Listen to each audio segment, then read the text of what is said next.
오늘 우리에게 주시는 하나님의 말씀은 룻기 4장에 기록된 말씀입니다. 룻기 4장 18절부터 22절까지 말씀. 룻기 4장 18절부터 22절까지 우리 함께 한 목소리로 같이 읽도록 하겠습니다.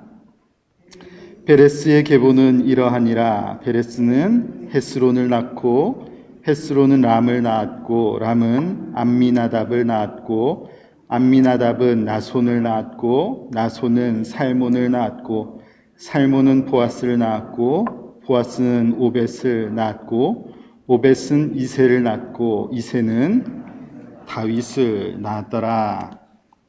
아멘. 한 주간도 다들 평안하셨습니까? 예, 우리를 늘 지키시고 품으시는 하나님의 은혜가 우리 에덴스 한인 장로교회 성도님들이 사시는 곳곳의 삶의 터전에 늘 풍성하기를 원하고 또 여러분들 삶 속에서 그것을 늘 느끼고 경험하시는 매일매일의 삶이 되시면 참 좋겠습니다. 하나님의 평강, 하나님의 안위, 제가 6월 첫째 주와 둘째 주를 걸쳐서 말씀을 그렇게 전했는데 오늘은 하나님의 섭리라는 주제를 가지고 말씀을 전하려고 합니다. 하나님을 더 잘 알아야지 되겠습니다. 호세아 선지자가 외친 것처럼 하나님의 백성이 하나님을 알지 못해서 망하는 그런 일이 없어야 되지 않겠습니까? 그래서 우리가 하나님을 더 잘 알아야지 되겠구나, 그런 생각을 가지고 하나님의 섭리에 관해서 오늘도 말씀을 전하려고 하는데, 그 말씀을 전하기 위해서 오늘 우리는 룻기서 말씀 마지막 부분을 함께 읽어보았습니다. 룻기는 총 4장으로 기록된 사사시대를 배경으로 한 말씀인데요. 주요 인물은 룻과 그의 시어머니 나오미와 나중에 룻과 결혼하게 되는 보아스, 이렇게 세 인물이 주 인물이라고 볼 수 있겠습니다. 룻기서를 펼쳐보면 초반부에 그 시어머니 나오미가 남편을 잃게 되는 장면이 나오고, 이후에 나오미는 두 아들을 통해서 두 며느리를 얻게 되는데, 안타깝게도 그 두 아들 역시 사망하게 됩니다. 그러니까 시어머니 한 분과 두 며느리가 남게 된 것이죠. 시어머니 나오미가 안타까운 마음에 두 며느리들에게 빨리 새 인생을 찾으라고 어서 고향 땅으로 돌아가기를 재촉하는데, 첫째 며느리 오르바는 그의 고향으로 돌아간 반면에 이 룻은 집으로 돌아가지 않습니다. 아주 유명한 말씀이 룻기 1장 16절에 기록되어 있는데, 우리 함께 1장 16절 말씀을 함께 한번 읽어볼까요? 같이 읽겠습니다. 룻이 이르되 내게 어머니를 떠나며 어머니를 따르지 말고 돌아가라 강권하지 마옵소서. 어머니께서 가시는 곳에 나도 가고 어머니께서 머무시는 곳에 나도 머물겠나이다. 어머니의 백성이 나의 백성이 되고 어머니의 하나님이 나의 하나님이 되시리니. 이렇게 룻이 고백을 하고 있습니다. 룻이 시어머니와 머물고 시어머니의 하나님이 나의 하나님이 되시겠다는 이 룻의 고백은요, 당시 룻의 처지를 생각해서 보면은 굉장한 결정이 아닐 수가 없습니다. 이 결정이 어마어마한 결정인 이유는 룻기서를 보면은 룻 앞에 자주 붙어 있는 내용이 모압 여인 룻이다, 그렇게 계속 나오거든요. 이방 여인이었다는 말입니다. 이방 여인으로서 그가 자기 고향으로 돌아가지 않고 이 어머니를 따라가겠다는 것은 굉장한 남편이 없는 상태에서 굉장한 결단이 아닐 수 없습니다. 뿐만 아니라 당시의 사회적인 최약자로 분류될 수 있는 과부의 삶을 그가 지금 선택하기 때문에 그렇고, 이미 혼자가 되신 노 시어머니를 모시는 일을 그가 하겠다고 결정하였기 때문에 이 룻의 결정이 보통 결정이 아닌 것이죠. 이 모압 여인 룻이 어머니를 모시고 살겠다고 결정을 했지만은 그 시대에 과부인 이 여인이 할 수 있는 일이 뭐가 그렇게 많았겠습니까?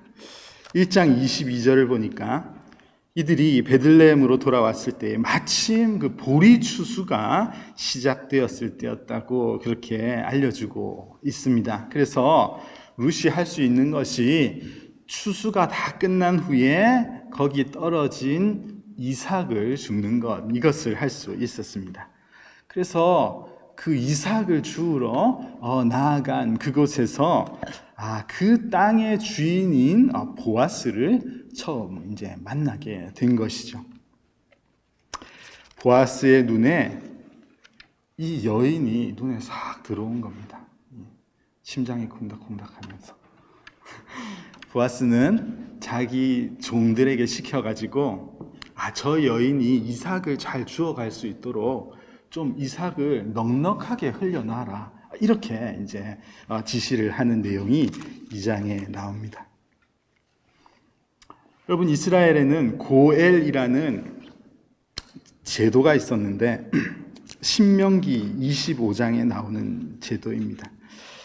주보에 보시면은 그 내용을 기록해 두었는데, 이런 법을 하나님께서 주신 목적은 혹 어떤 일이 발생해서, 혹 가난해서 어떤 일을 만나서 그가 기업으로 얻었던 땅을 되돌려 줬던 이가 있을 경우, 땅을 다시 팔았던 이가 있을 경우에 꼭 다시 그가 그 땅을 찾을 수 있도록 누군가가 그 역할을 해줘야지 된다, 이런 제도를 하나님께서 주신 거예요. 그래서 그런 취지에 의해서 남편이 먼저 세상을 떠났을 때에 그의 친족 중에 누군가가 그 책임을 다해야지 되는 그런 이제 법이 그들에게 있었는데, 그게 바로 고엘이라는 법이고, 바로 그것이 이 룻기를 읽다 보면은 룻기에 한 9번 정도 언급되는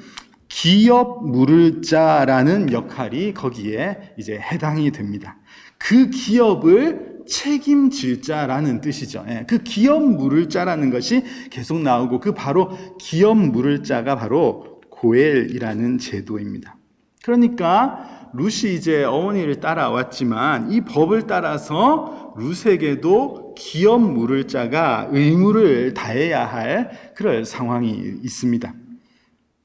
그런데 이제 법에 의하면은 그 기업 물을 자가 그의 의무를 내가 이걸 도무지 못 감당하겠다 하면은 그것을 포기할 수가 있는 거예요. 그러면은 그 다음에 기업 물을 자가 정해져 있습니다. 그런데 룻의 경우에 그 다음번에 해당하는 사람이 이 보아스였던 거지요. 그래서 보아스가 룻의 첫 번째 기업 물을 자를 만나는 장면이 나오거든요.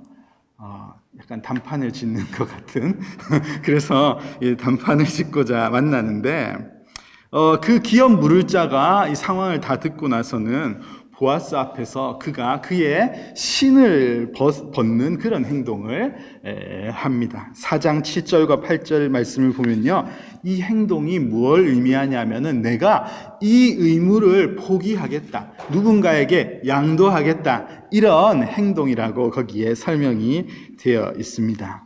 여러분, 결국 보아스가요, 기업 물을 자의 자격으로 룻을 만나게 되는, 아름답게 표현하면 사랑의 힘으로 룻을 찾게 되는, 그래서 룻과 결혼을 하게 되고 룻과 아름다운 가정을 이루어서 살게 되었다. 이게 룻기의 내용입니다. 여러분, 이 아름다운 이야기를 들으시는데 표정이 왜 이렇게 안 좋으십니까? 뭐 가슴이 좀 콩닥콩닥하지는 않으시나요? 이 아름다운 사랑의 이야기가 성경에 있는 거 알고 계셨습니까? 근데 좀 생각해 볼 필요가 있죠. 도대체 이런 드라마 같은 이야기를 성경에는 뭐하러 기록해 두었을까? 하나님은 이 룻기 말씀을 통해서 무엇을 말씀하시려는 것일까? 이런 생각을 해볼 수가 있습니다. 정말 두 사람의 사랑 이야기를 알려주고 싶었던 것일까? 아니면은 시어머니를 잘 모시는 효부에 대한 이야기를 교훈 삼아 주신 그런 내용일까? 아니면은 진짜 막 요즘 현대 드라마처럼 마음을 어떻게 곱게 쓰다가 나중에 돈 많은 남자를 만나가지고 아주 나중에 편안한 삶이 되었다. 뭐 이런 이야기를, 재밌는 이야기를 들려주시는 것이겠습니까? 여러분, 룻기 1장 1절을 보면요, 룻기의 배경은 사사시대였다는 것을 알려주고 있습니다. 여러분, 사사시대가 어떤 시대였는지 대략 알고 계시죠? 사사기 제일 마지막 절을 보면요, 사사시대가 어떤 시대였다는 것을 결말적으로 딱 언급하고 있는데 뭐라고 기록되어 있습니까? 그때에 이스라엘에 왕이 없으므로 사람이 각기 자기의 소견에 옳은 대로 행하였더라. 이게 사사기 시대의 모습이었습니다. 동시대의 역사적 사실을 기록한 룻기서 바로 앞에 있는 사사기 말씀을 보면요, 하나님을 왕으로 모시지 않고 자기 마음대로 생각하고 판단하고 행동한, 그야말로 제 멋대로 살아갔던 그 시대의 모습을 잘 담아내고 있습니다. 그런데 똑같은 사사시대를 배경으로 한 룻기서를 보면요, 그것과는 전혀 다른 분위기를 느낄 수가 있는 거예요. 특별히 이 룻기서가 드러내어 주시는 특별한 모습을 헤세드라는 히브리어로 표현할 수 있는데, 헤세드는 하나님의 자비, 하나님의 은혜라는 뜻입니다. 이 룻기서를 가만히 잠잠히 한번 읽어보십시오. 서로 항상 하나님의 은혜를 표현하고, 인사할 때도 하나님의 긍휼을 표현하고, 뭐 이런 분위기를 충분히 느낄 수 있거든요. 사사기를 보면 마치 이 헤세드라는 것이 전혀 없는 시대인 것 같으나, 룻기를 보면은 곳곳에 그런 것이 표현되어 있다는 것을 볼 수 있습니다. 여러분, 보아스가 룻을 처음 만나서 대화하는 장면을 한번 보시겠습니까? 룻기 2장에 나와 있는데요, 룻기 2장 12절 말씀입니다. 룻기 2장 12절 말씀을 보면 보아스가 룻에게 이렇게 말합니다. 여호와께서 내가 행한 일에 보답하시기를 원하며 이스라엘의 하나님 여호와께서 그의 날개 아래에 보호를 받으러 온 내게 온전한 상 주시기를 원하노라. 이게 이제 그 밭에서 만난 사람의 이 보아스가 한 대화입니다. 여기에 대해서 룻이 13절을 보면은 응답을 이렇게 하죠. 룻이 이르되 내 주여, 내가 당신께 은혜 입기를 원하나이다. 나는 당신의 하녀 중에 하나와도 같지 못하오나 당신이 이 하녀를 위로하시고 마음을 기쁘게 하는 말씀을 하셨나이다. 이렇게 응답하는 내용이 나옵니다. 이게 무슨 은혜로운 이런 대화가 있습니까? 서로 만나서 대화를 하는 내용이 하나님을 찬양하고 하나님의 은혜를 선포하고, 그러면은 맞습니다, 그 하나님의 은혜가 전해지기를 원합니다, 이런 대화가 오가는 그런 특별한 성경의 모습을 볼 수 있습니다. 룻기 이 말씀을 준비하면서 존 파이퍼 목사님이 쓰신 룻기 설교집을 한번 샀는데 다 읽지는 못했고 대충 이렇게 보니까 이분이 제목을 이 보아스가 룻에게 한 인사의 내용, 이 12절 말씀의 내용을 따라서 이 설교집의 제목을 Under the Wings of God 이렇게 부제목을 붙이셨더라고요. 하나님의 날개 아래 이렇게 제목을 붙였습니다. 아주 잘 파악을 하신 것 같아요. 지금 이 룻기서가 보여주시는 하나님의 섭리를 이렇게 여기서 보아스가 하는 말을 통해서 충분히 깨달을 수 있는 것입니다. 여러분, 룻이요 지금 뭘 하다가 이 대화를 하고 있는 겁니까? 뭐 하러 나왔다가 보아스를 만난 거죠? 지금 오늘 저녁에 먹을 음식이 없어서 시어머니하고 음식 먹기 위해서 남의 밭 추수 다 하고 난 땅에 이삭 주러 나온 상태예요. 그래서 이삭을 줍고 있는데 그것 하고 있는데 보아스를 만난 겁니다. 참으로 처량하기 짝이 없는 그런 상황인 것이죠. 누가 봐도 너무 안타까운 그런 모습 아닙니까?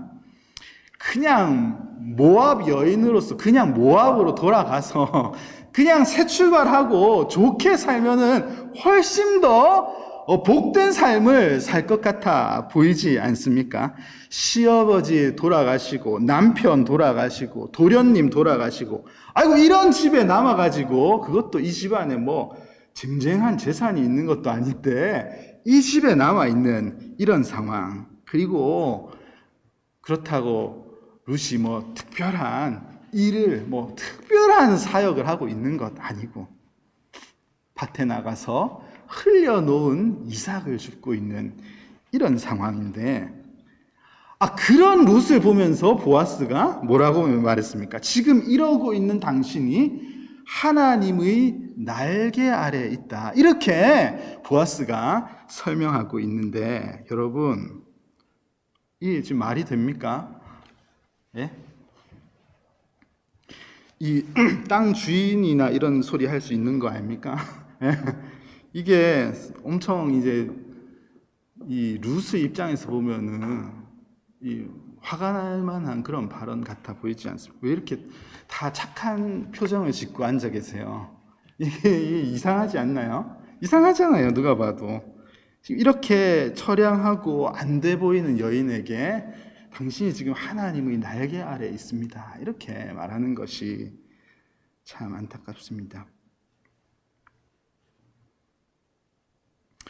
그런 생각이 들죠. 와, 이런 내용이 사실 막 단편 드라마 같고 참 좋은 이야기 같은데 이런 것을 과연 드라마로 이렇게 찍으면은 요즘 시대에는 아무도 보지 않겠다 이런 생각이 들었습니다. 시청률이 하나도 안 나오겠다. 너무 비현실적이다.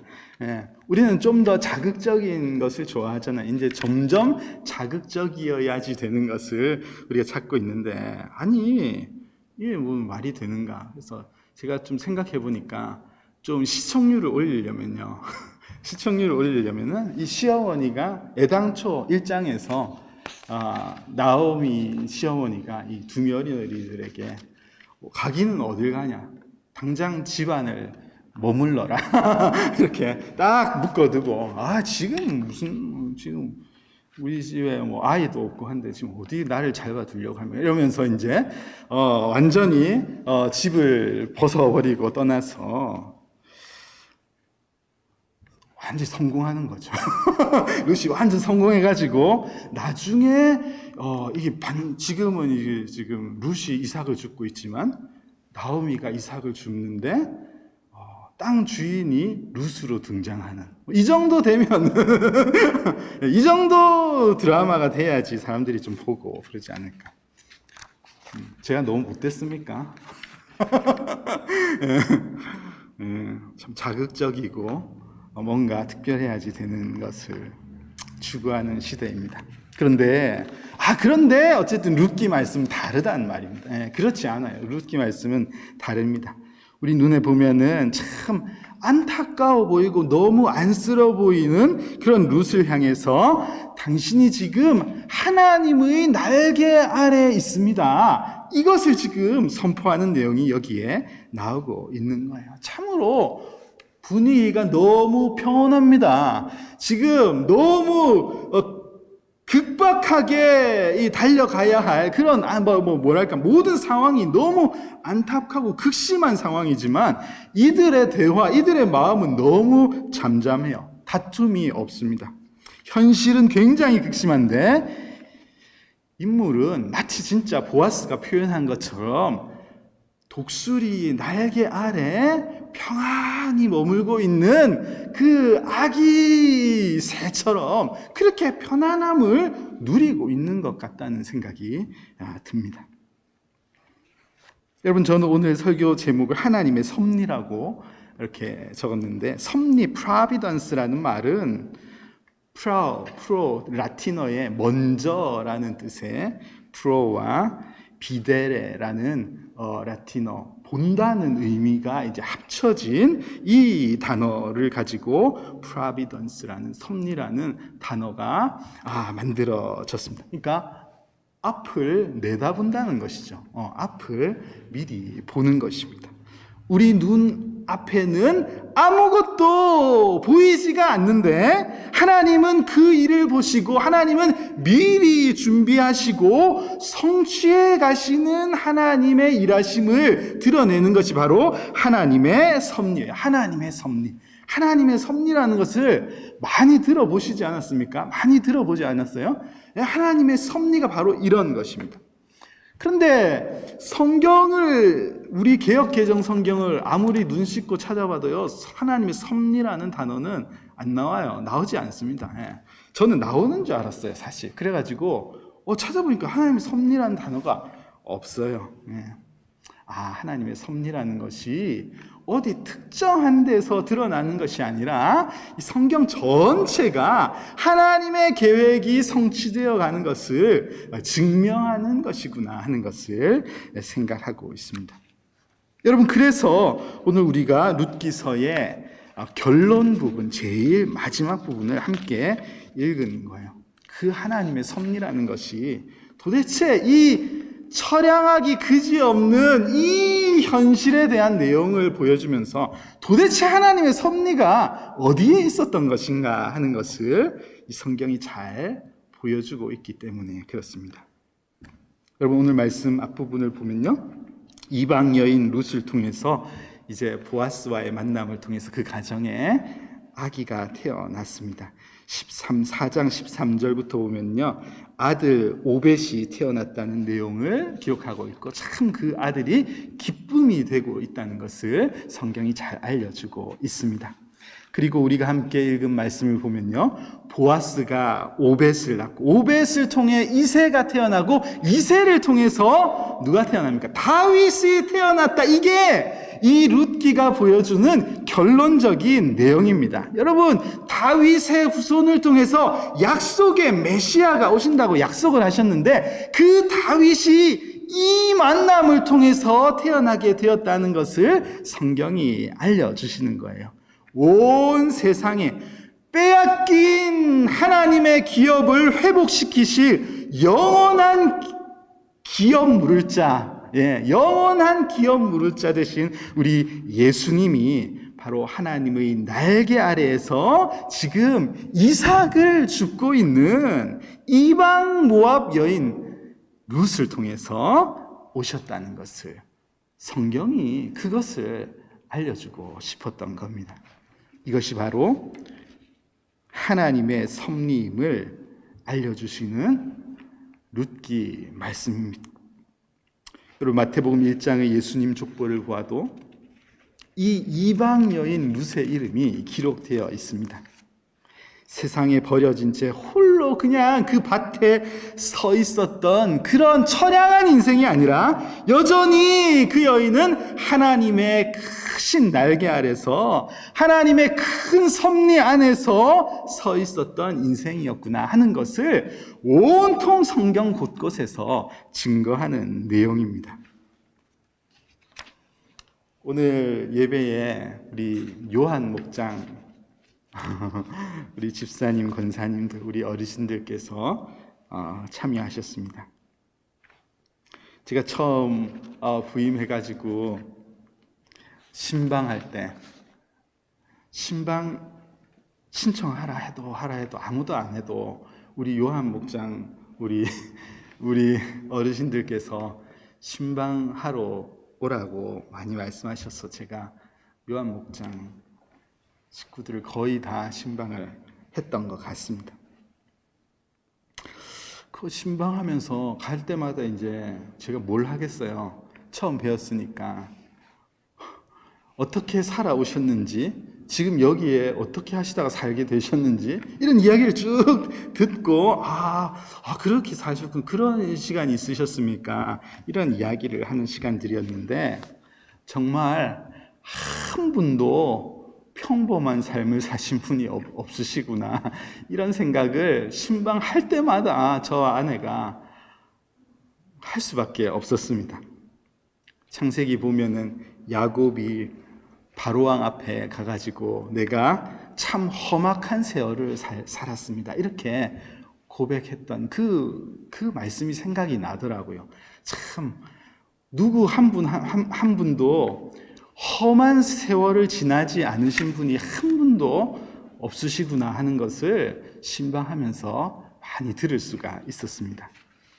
여러분, 저는 오늘 예배에 나오신 또 가정에서 예배하시는 우리 요한 목장 어르신들께서 오늘 이 말씀을 통해서 위로를 얻으시기를 간절히 원합니다. 그 험한 세월이 그저 험했던 나그네 인생의 한 부분이 아니라 하나님께서 여전히 당신의 날개 아래 품고 계셨던 하나님의 섭리 안에 머무셨던 그런 시간이었다는 것을 깨달을 수 있는 시간이 되기를 간절히 축복합니다. 뿐만 아니라 지금 우리에게 일어나는 모든 일들, 지금 우리 성도님들이 겪고 있는 모든 어려운 상황들, 이러지도 못하고 저러지도 못하는 그런 상황 속에 있는 경우가 많이 있지만 이 모든 일들이 하나님의 섭리 안에 있음을 우리도 모두 고백할 수 있는 은혜가 우리 모두에게 있기를 간절히 소망합니다. 우리 에덴스 한인 장로교회도 짧지 않은 역사를 가지고 있습니다.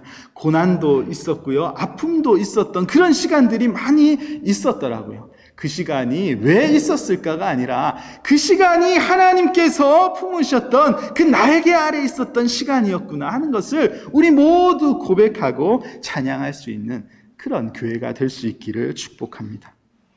여러분, 함께 로마서 8장 28절 말씀을 읽어보겠습니다.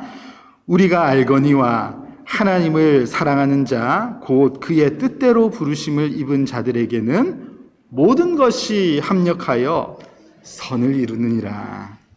여러분, 하나님의 부르심을 입은 자들, 그들은 하나님의 선하신 섭리 안에 머물고 있는 자들임을 여러분 분명히 믿음으로 고백할 수 있는 여러분들이 다 되시면 좋겠습니다. 제가 마지막으로 권면할 것은 룻기에 등장하는 이 인물들이 그 어지러운 사사시대에도 하나님의 은혜를 서로 주고받았습니다. 하나님의 은혜를 행동으로 보여주고 이 모습이 계속해서 룻기에는 드러나는 것을 볼 수 있습니다. 여러분, 하나님의 섭리를요 잘못 이해하면 안 되겠습니다. 하나님의 섭리를 이해한다는 것을 모두 마치 일어날 일은 어차피 일어날 거야, 이렇게 생각하는 것은 하나님의 섭리를 잘못 이해하는 것입니다. 하나님의 섭리는 그런 것이 아니에요. 어차피 다 계획된 거 가만히 있어도 천국 갈 사람은 가는 것이고 선택받지 못한 사람은 못 받는 것이네. 이것은 하나님의 섭리를 굉장히 잘못 이해한 착각입니다. 여러분, 오늘 말씀을 보면요, 룻은 나오미에게 하나님의 헷세들을 드러내고, 그죠? 보아스는 또 룻에게 하나님의 헷세들을 전달하는 그런 모습이 성경에 계속해서 나오고 있습니다. 서로의 관계 속에서 하나님의 은혜를 삶에서 드러내고 하나님을 표현하는 시대의 모습을 잘 보여주고 있는 내용이 여기에 나오고 있는 것이죠. 여러분, 은혜가 말라가는 시대, 하나님을 잊고 살아가는 그런 시대였지만은 이 사람들이 하나님을 잊어버리지 않고 하나님의 은혜를 표현하면서 사는 그런 삶을 살았다는 것을 이 말씀을 통해서 볼 수 있습니다. 그게 다른 모습으로 드러나는 것이 아니라 하나님의 자비를 서로에게 건네어 주는 거예요. 하나님은 이런 분이시니 내가 이렇게 당신에게 하나님의 은혜를 드러냅니다. 이렇게 살아갔던 이들의 모습을 보여주고 있는 것입니다. 여러분, 우리가 살아가는 이 시대도 또 한 번의 사사시대를 우리가 살아가고 있다. 저는 그렇게 생각합니다. 이 시대에도 하나님의 은혜를 드러내는 것이 하나님의 섭리 안에 머무는 자의 모습인 것입니다.